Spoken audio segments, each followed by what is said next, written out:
तर भावानं आपल्याला जायचं होतं आज ट्रॅक्टर घेऊन. बघतोय तर काय HMT ट्रॅक्टरचं मोठं टायर पंक्चर झालं. मग लगेच ट्रॅक्टर घेऊन पंक्चरच्या दुकानाकडे रवाना झालो.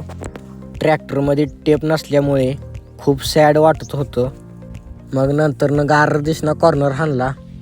लगेचच पंक्चरला ट्रॅक्टर लावला आणि घराकडे रवाना झालो. भावानं आज लय पावडर लावली, कसं दिसतोय मी, चिकना दिसतोय का नाही. मग घरी आल्यानंतर लगेचच हात्याराला पुसलं मस्तपैकी. मग काय हात्यारला आलेलाच दिसत होतं भावानं. मग मला जायचं होतं नांगरायला.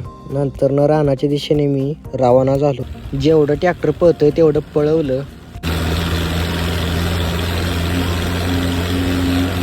मग रानाकडे गार दिसणं ट्रॅक्टर भिंगवला.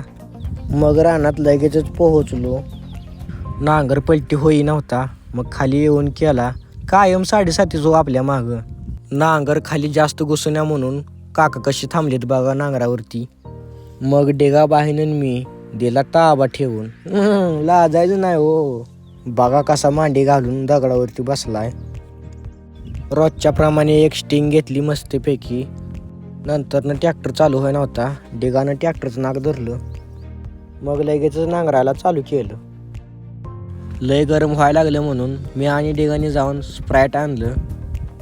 मग आजचा व्लॉग कसा झाला कमेंट करून नक्की सांगा.